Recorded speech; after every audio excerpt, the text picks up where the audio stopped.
Good morning, church. I tell you what, this whole coronavirus business has really caused me to have to think about the way that we do ministry at church.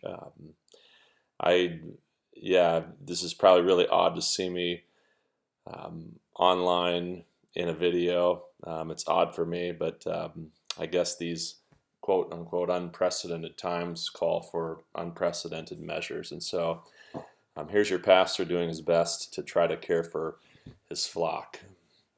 As I've been thinking and just reflecting on kind of where we're at in the culture, one of the verses and one of the scriptures that really came to me was Psalm 46:10.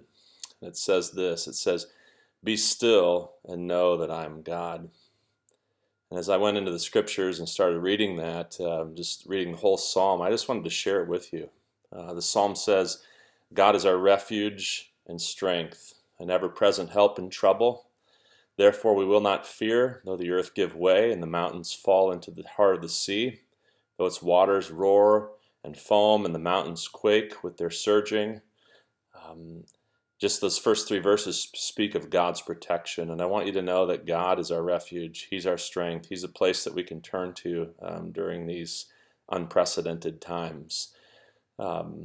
It goes on, and in verse 4 it says, "There's a river whose streams make glad the city of God, the holy place where the Most High dwells. God is within her, she will not fail. God will help her at the break of day." And I love that phrase there. Has a city where his streams flow and makes glad the city. God's joy is found, I think, in those two verses, verse 4 and 5. And remember, the joy of the Lord is your strength. And I want to encourage you as you reflect that on these verses, that the joy of the Lord is your strength. And as you go through lines at the grocery store as believers in Jesus Christ, we can reflect joy. It goes on and it says in verse 6, "Nations are in uproar, kingdoms fall. He lifts his voice and the earth melts. The Lord Almighty is with us. The God of Jacob is our fortress. Come and see what the Lord has done, the desolations he has brought on the earth. He makes wars cease to the ends of the earth. He breaks the bow and shatters the spear. He burns the shields with fire." I mean, those four verses there just speak of the power of God. God is powerful. Our God is powerful. He's omnipotent. Nothing is too great or difficult for him.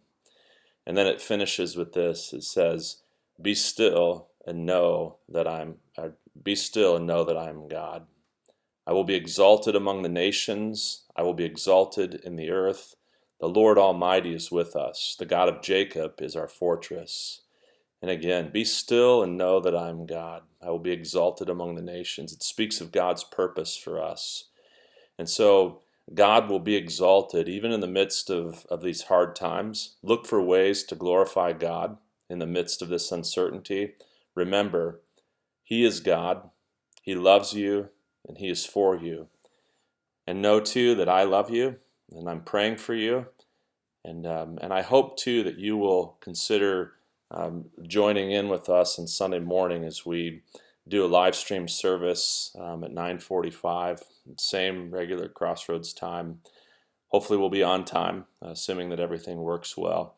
But you'll hear more from me during these times. Just know that I love you. I'm praying for you.